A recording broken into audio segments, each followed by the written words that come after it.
Phone call between the president and the founder of Amazon, Jeff Bezos. Sources telling CNN that the president at one point wasn't happy earlier today about a report he saw regarding the online retail giant. On Amazon, in this report that Amazon might start listing the additional cost on specific items put in place by the tariffs, the president is clearly angry. White House Press Secretary Caroline Leavitt said she had spoken to him about it this morning.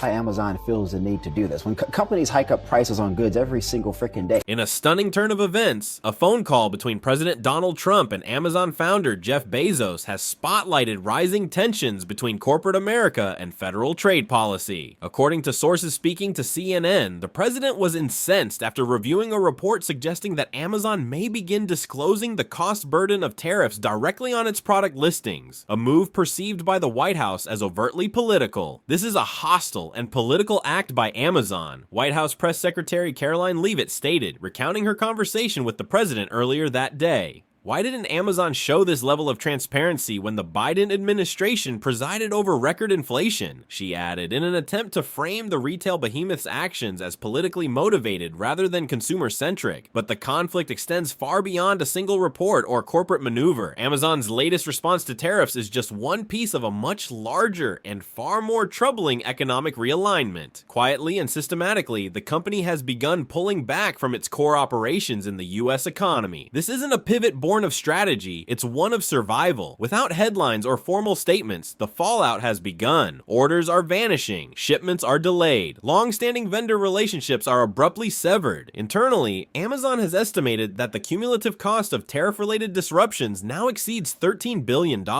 These are not hypothetical losses. They are embedded deep within its operational infrastructure. And these costs are structural. The tariffs imposed under the Trump administration are sweeping in scope. A 10% universal import tariff is now in effect, supplemented by a 25% rate on goods from Canada and Mexico, and a staggering 145% on products from China. These rates cover nearly every major consumer category: electronics, clothing, household goods, and car parts. Amazon, built on global efficiency and low margins, is directly in the line of fire. Unlike traditional retailers with broader markups, Amazon relies on scale and thin margins to drive profit, leaving it particularly vulnerable to cost shocks. In April, anticipating the administration's next tariff wave, Amazon took preemptive action. Multiple vendors across Asia were notified that their purchase orders had been canceled, contracts worth millions, many of which had been locked in with fixed timelines and production already underway. Next, Amazon ordered its third-party sellers, who account for over 50% of the items sold on its platform, to accelerate shipments. Warehouses in the US swelled with inventory as sellers rushed to beat the tariff deadline, but this short-term buffer offered only a temporary reprieve. By June, stockpiles were exhausted and every new shipment was being hit with punitive taxes. For sellers, the impact was immediate and painful. Suppliers raised their prices, freight costs fluctuated wildly, customs delays added further strain. As a result, many small businesses that rely on Amazon as their primary distribution channel began sounding the alarm. Publicly, Amazon is trying to remain calm. CEO Andy Jassy reassured investors in May that the company hadn't observed significant changes in consumer pricing or demand, but analysts argue that the picture behind the scenes tells a different story. Amazon's internal logistics teams are in crisis mode. Every available workaround is being explored: bonded warehouses, alternative ports, mid-ocean freight swaps. Some sellers are rerouting inventory through Canada to take advantage of lower declared values at the border. Others are attempting to move production away from China to nations like Vietnam, India, or Mexico, though such transitions are slow and not always feasible. Many Chinese manufacturers simply cannot be replaced. The cost, quality, and turnaround time they offer remains unmatched in many sectors. This leaves Amazon, and by extension millions of sellers, with a bleak choice: raise prices and risk losing customers, absorb the cost and risk shrinking margins, or pull out entirely. And pulling out is exactly what some sellers are doing. Marketplace analysts report that thousands of Chinese merchants have begun shifting focus away from the US and toward more stable international platforms platforms like Amazon Canada, Amazon UK, and Amazon Germany. For US consumers, the fallout is already visible. Fewer choices, longer wait times, and rising prices. One particularly damaging development came when the Biden-era de minimis loophole, which allowed small packages from China to enter the US duty-free, was officially closed. This policy change crippled Amazon's budget-focused marketplace, Amazon Haul, which had been designed to compete with ultra-low-cost platforms like Shein and Temu. Now, every package, regardless of value, is subject to duty, jeopardizing Haul's entire model of high-volume, low-cost retail. Perhaps the most politically volatile moment came when Amazon tested a new transparency measure, displaying tariff costs directly on product pages. While intended to educate consumers, the leaked pilot program caused immediate backlash. Within 48 hours of the president's call to Jeff Bezos, the idea was scrapped, but the damage was already done. Amazon's stock dipped, seller forums erupted with concern, and the issue of tariffs had officially graduated from an economic matter to a full-blown political crisis. The legality of these sweeping tariffs is also under scrutiny. In May, the U.S. Court of International Trade ruled that President Trump's use of broad tariff powers might exceed constitutional boundaries, asserting that Congress, not the executive branch, holds tariff authority. However, a federal appeals court stayed the ruling on June 10th, meaning the current tariff regime remains in place for the foreseeable future. Despite whispers of a tariff detente with China, one that could reduce the effective rate from 145% to 55%, nothing has been signed. For now, Amazon and countless other companies remain in limbo. The ones paying the highest price aren't Amazon shareholders or boardroom executives. They're small businesses, the independent resellers, family-run operations, and niche product developers. They lack the global infrastructure, legal resources, and contract leverage of Amazon itself. What they do have are simple needs: predictable pricing, fast delivery, and access to inventory. Today, all three are at risk. Amazon is adjusting, but the adjustments are quiet and precise. It is scaling back low-margin categories, freezing vendor sign-ups, pausing expansion into tariff-heavy product lines, and, most notably, shutting down teams whose work depends on fragile international supply chains. This is not the drama of a stock market crash or the flash of a breaking news alert. It's the slow-motion unraveling of an economic model, a model that powered Amazon's dominance for 2 decades. As the global trade order is redrawn by political hands, Amazon's ability to adapt may determine not just its future, but the future of American e-commerce. The question is no longer whether Amazon will change. It's whether the system it helped build can survive.